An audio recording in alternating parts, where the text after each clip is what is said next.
नमस्कार बंधुगण बंधु माने आपण मान समस्त को आज ज्योतिष कार्यक्रम को स्वागत।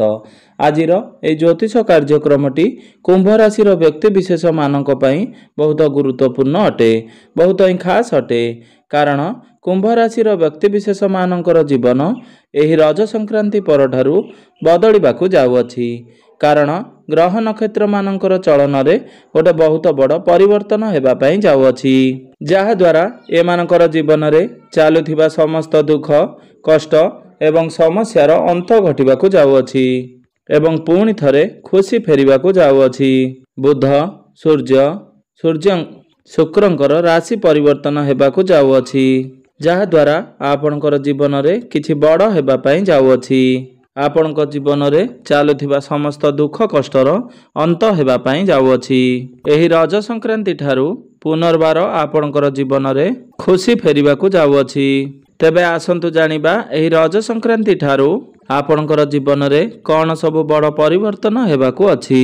यह पूर्वर जदि आपणकर भी कुंभ राशि होइथाए तेबे भिडियोटी को स्किप न करी थरे मात्र शेष पर्यंत निश्चिंत देखंतु एवं भिडियोटी को गोटे लाइक करी चैनल को सब्सक्राइब कर दियंतु। आपण माने जदि सच्चा हृदय रे ईश्वर को भक्ति करुथांती विश्वास करुथांती तेबे भक्ति एवं श्रद्धार सहित कमेंट बॉक्स रे जय माँ लक्ष्मी जय श्री जगन्नाथ अवश्य लिखिनेबे। पूर्वरु आपणकर स्वास्थ्य खराब रहुतला, आपणकर धन जनित समस्या देखा देउथिला, आपण ऋण नैथिले ऋण सुझी पारु नथिले, ऋणर भार आपणक उपरे बढ़ी जाइथिला, गृह परिवार रे खुशीर वातावरण नथिला, आपणकर शिक्षा क्षेत्र रे समस्या देखा देउथिला, आपणकर अन्य शेषरी खर्च होई जाउथिला, समाज रे आपणकर मान सम्मान पद प्रतिष्ठा नथिला, आपणको चाकरी प्राप्ति होई पारु नथिला, आपण संतान संतति पई चिंतित थिले, आपणकर व्यापार वाणिज्य रे लॉस हेउथिला, प्रेम जीवन रे मध्य समस्या देखा देउथिला। तेबे एही भली जाहा भी समस्या आपणक जीवन रे चालुथिला ताहा एबे संपूर्ण रूप रे दूर हेबा पई जाउअछि। आपणकर जीवन रे एही रज संक्रांति ठारू पुनर्बार खुशी फेरिबाकू जाउअछि। आपणक जीवन रे नूतन सूर्य उदय हेबा पई जाउअछि। देवगुरु बृहस्पतिंकर राशि परिवर्तन हेउअछि। बृहस्पति आपणकर पंचम भाव को चलन करुछंती। पंचम भाव रे देवगुरु बृहस्पति को अत्यंत शुभ बोली माना जाई थाए। पंचम भावटी शिक्षा क्षेत्र प्रेम जीवनर भाव एवं संतानर भाव बोली माना जाई थाए। आपणकर पंचम भाव रे बुध एवं सूर्य विराजमान अछंती एवं बुधादित्य राजयोगर निर्माण हेउअछि। तो प्रेम जीवन रे आपण को सफलता मिलिबाकू जाउअछि। जेउ माने सिंगल अछंती सेमानकु नूतन पार्टनर मिलिबाकू जाउअछि। जेउ मानकर कथावार्ता बंद होई जाइथिला ब्रेकअप आदि होई जाइथिला सेमानकर पुणी थरे कथावार्ता होई पारे, प्याचअप हेबार संभावना बनुअछि। आपणकर भल पाइबा विवाहर रूप नै पारे, आपणकु भ्रमण सुख प्राप्ति हेबो, आपणकु मिलन सुख प्राप्ति हेबो, आपणक भितरे संपर्क मजबूत हेबो। बुध एवं सूर्य आपणकर पंचम भाव रे थिबारु शिक्षा क्षेत्र रे आपण बहुत अधिक उन्नति करिवे। काहेकि ना बृहस्पति हेउचंती ज्ञानर कारक ग्रह। तो ज्ञानर कारक ग्रह होई आपणकर ज्ञान घरे ही विराजमान अछंती। तो ही रज संक्रांति परे जदि आपणकर कोनोसी एग्जाम अछि, खास करी आपणकर कॉम्पिटिटिव एग्जाम अछि किंबा फॉर्म फिलअप करबा को चाहउचंती बा सरकारी परीक्षा अछि तेबे सेथिरे आपण निश्चिंत भाव रे उत्तीर्ण करिवे।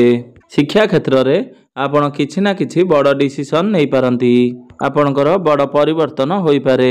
आपण हायर एजुकेशन पई विदेश को जाई पारंती, आपण कोनोसी फॉर्म फिलअप किंबा एडमिशन करि पारंती, आपणकर मन पाठ पढ़ारे लागिवो। शिक्षा क्षेत्र रे आपण को सम्मानित करा जाई पारे।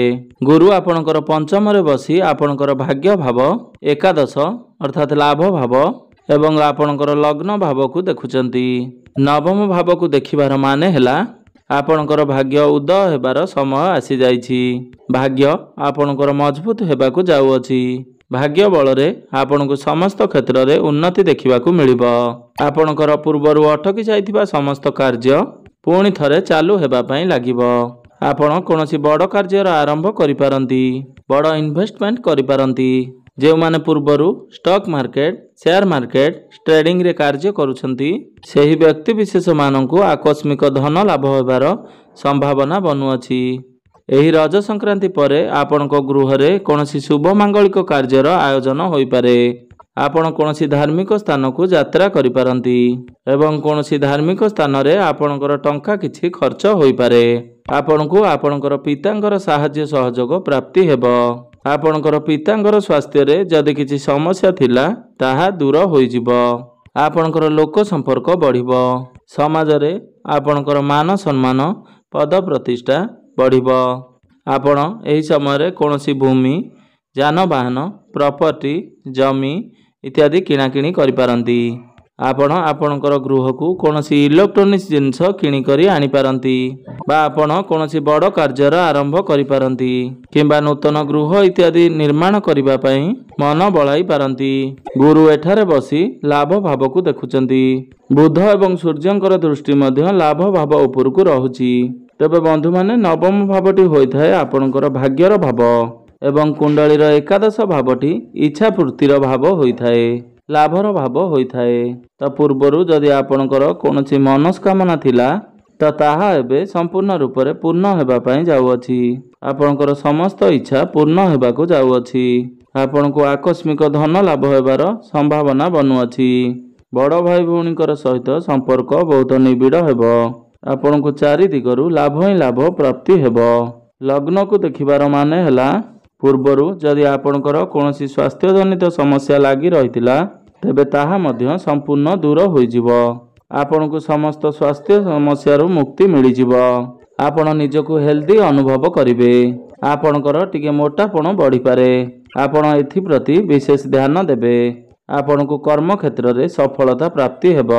ଯେଉଁମାନଙ୍କ ପାଖରେ କୌଣସି ଚାକିରି ବାକିରି ନାହିଁ, କାମ କାର୍ଯ୍ୟ ନାହିଁ ବା ଯେଉଁମାନେ ବେରୋଜଗାର ଅଛନ୍ତି ସେମାନଙ୍କୁ ନୂତନ କାର୍ଯ୍ୟ ପ୍ରାପ୍ତି ହେବାର ବହୁତ ଅଧିକ ସମ୍ଭାବନା ବନୁଅଛି। ଆପଣ ଚେଷ୍ଟା ଜାରି ରଖନ୍ତୁ। ଆପଣଙ୍କୁ ସମସ୍ତ ଇଣ୍ଟରଭ୍ୟୁରେ ସଫଳତା ପ୍ରାପ୍ତି ହେବ। ଯେଉଁ ବ୍ୟକ୍ତି ବିଶେଷମାନେ ପୂର୍ବରୁ ଚାକିରି କରିଛନ୍ତି ସେମାନଙ୍କର ପ୍ରମୋସନ ହେବାର ମଧ୍ୟ ଯୋଗ ବନୁଅଛି। ଆପଣଙ୍କୁ କୌଣସି MNC କମ୍ପାନୀରୁ ଜବ୍ ଅଫର ଆସିପାରେ। ଆପଣଙ୍କର କାର୍ଯ୍ୟକ୍ଷେତ୍ରରେ ଗୋଟେ ବଡ଼ ପରିବର୍ତ୍ତନ ହୋଇପାରେ। ଉଚ୍ଚ ଅଧିକାରୀଙ୍କର ସାହାଯ୍ୟ ସହଯୋଗ ଆପଣଙ୍କୁ ପ୍ରାପ୍ତି ହେବ। ଆପଣଙ୍କର ପାଖକୁ ନୂତନ କାମ କାର୍ଯ୍ୟ ଆସିପାରେ। ଆପଣ ଆପଣଙ୍କର କାମ କାର୍ଯ୍ୟକୁ ନେଇ ବିଦେଶକୁ ଯାତ୍ରା କରିପାରନ୍ତି ଏବଂ ଯେଉଁ ବ୍ୟକ୍ତି ବିଶେଷମାନେ ବିଦେଶରେ ରହି କାମ କାର୍ଯ୍ୟ କରୁଛନ୍ତି ସେମାନଙ୍କୁ ନିଶ୍ଚିନ୍ତ ଭାବରେ ଲାଭ ହିଁ ଲାଭ ପ୍ରାପ୍ତି ହେବ। ଶନି ଆପଣଙ୍କର ଦ୍ୱିତୀୟ ଭାବରେ ଅର୍ଥାତ୍ ଧନ ଭାବରେ ବିରାଜମାନ ଅଛନ୍ତି। ତ ଆପଣଙ୍କର ଧନରେ ବୃଦ୍ଧି ହେବା ପାଇଁ ଯାଉଅଛି। ଆପଣଙ୍କର ଡେଲି ଇନକମ୍ ବଢ଼ିବାକୁ ଯାଉଅଛି। ଆପଣଙ୍କର ବ୍ୟାଙ୍କ ବାଲାନ୍ସ ବଢ଼ିବ। ଆପଣଙ୍କର ଗୃହ ପରିବାରରେ ହସ ଖୁସିର ମାହୋଲ ଦେଖିବା ପାଇଁ ମିଳିବ। ମଙ୍ଗଳ ଆପଣଙ୍କର ସପ୍ତମ ଭାବରେ ବିରାଜମାନ ଅଛନ୍ତି। ସପ୍ତମ ଭାବଟି ହୋଇଥାଏ ଡେଲି ଇନକମ୍ର ଭାବ, ବ୍ୟାପାର ବାଣିଜ୍ୟର ଭାବ। ତ ବ୍ୟାପାର ବାଣିଜ୍ୟରେ ଆପଣ ଉନ୍ନତି କରିବେ। ଆପଣ କୌଣସି ନୂତନ ବ୍ୟାପାର ମଧ୍ୟ ଆରମ୍ଭ କରିପାରନ୍ତି। ଆପଣଙ୍କର ସପ୍ତମ ଭାବରେ କେତୁ ବିରାଜମାନ ଥିବାରୁ ଆପଣଙ୍କର ବୈବାହିକ ଜୀବନରେ ଟିକେ ସମସ୍ୟା ଦେଖାଦେଇପାରେ, ଅସନ୍ତୁଷ୍ଟି ଦେଖାଦେଇପାରେ। ଆପଣଙ୍କର ଲାଇଫ ପାର୍ଟନରଙ୍କର କ୍ୟାରିୟରରେ କିଛି ଖରାପ ହୋଇପାରେ କିମ୍ବା ତାଙ୍କ ସ୍ୱାସ୍ଥ୍ୟରେ କିଛି ଖରାପ ହୋଇପାରେ। ଆପଣଙ୍କ ଭିତରେ ଯୁକ୍ତିତର୍କ ହୋଇପାରେ। ଏଥିପ୍ରତି ଆପଣ ଟିକେ ସତର୍କ ରହିବେ। ରାହୁ ଆପଣଙ୍କର ପ୍ରଥମ ଭାବରେ ଥିବା ହେତୁ ଆପଣ କୌଣସି ବଡ଼ କରିବା ପାଇଁ ଭାବିପାରନ୍ତି। ଯେଉଁମାନେ ଅନଲାଇନ୍ କାର୍ଯ୍ୟ କରୁଛନ୍ତି ବା ଡିଜିଟାଲ କାର୍ଯ୍ୟ କରୁଛନ୍ତି ବା ମାର୍କେଟିଂର କାର୍ଯ୍ୟ କରୁଛନ୍ତି, କନଷ୍ଟ୍ରକ୍ସନର କାର୍ଯ୍ୟ କରୁଛନ୍ତି ସେମାନଙ୍କୁ ଆକସ୍ମିକ ଭାବରେ ସଫଳତା ପ୍ରାପ୍ତି ହେବ। ଏହି ସମୟରେ ଆପଣ କୌଣସି ଛୋଟ ମୋଟ ଜାଗାକୁ ଯାତ୍ରା କରିପାରନ୍ତି। କାହିଁକି ନା ଶୁକ୍ର ଆପଣଙ୍କର ତୃତୀୟ ଭାବରେ ବିରାଜମାନ ଅଛନ୍ତି। ଆପଣଙ୍କର ସାହସ ପରାକ୍ରମ ବଢ଼ିପାରେ। ଆପଣ ଛୋଟ ମୋଟ ଜାଗାକୁ ଯାତ୍ରା କରିପାରନ୍ତି। ଆପଣ ପୂର୍ବରୁ ଯଦି କିଛି ଲୋନ ନେଇଥିଲେ ବା ଧାର କରଜ କରିଥିଲେ ଏବଂ ଆପଣ ସେ ଋଣକୁ ଶୁଝିବାରେ ସକ୍ଷମ ହୋଇପାରୁନଥିଲେ ତାହେଲେ ଏହି ରଜ ସଂକ୍ରାନ୍ତି ପରେ ଆପଣ ସମସ୍ତ ଧାର କରଜକୁ ଶୁଝିବାରେ ସକ୍ଷମ ହେବେ। ପୂର୍ବରୁ ଯଦି କୋର୍ଟ କଚେରୀରେ ଆପଣଙ୍କର କୌଣସି ମାମଲା ଚାଲୁଥିଲା ତେବେ ମାମଲା ଆପଣଙ୍କ ସପକ୍ଷରେ ଯାଇପାରେ। ଆପଣଙ୍କୁ ଆପଣଙ୍କର ମାଙ୍କର ସୁଖ ପ୍ରାପ୍ତି ହେବ। ତେବେ ମୋଟାମୋଟି ଦେଖିବାକୁ ଗଲେ ଏହି ରଜ ସଂକ୍ରାନ୍ତି ପରେ कुंभ राशि व्यक्तिशेष माने समस्त क्षेत्र में उन्नति करने को जाउछंती। ताहा आपणकर शिक्षा क्षेत्र में हेउ बा कर्म क्षेत्र में हेउ, भाग्य भाव में हेउ, व्यापार वाणिज्य क्षेत्र में हेउ, आपण समस्त क्षेत्र में उन्नति करने को जाउछंती। आपण अधिक शुभ फल प्राप्ति करने पाई प्रत्येक दिन शनिंकर बीज मंत्र जप 108 थर अवश्य करंतु। ओं प्रांग प्रीं प्रों सह शनिश्चराय नमः। आपण को शुभ फल प्राप्ति हेब एवं प्रत्येक दिन हनुमान चालीसार पाठ कुकुर किंबा काऊ को रुटी खाइबा को दियंतु। आपण को अधिक शुभ फल प्राप्ति हेब। तेबे बंधु माने आपणकर जीवन मंगलमय हो, यह ईश्वर निकट में मोर एतिकी प्रार्थना। धन्यवाद।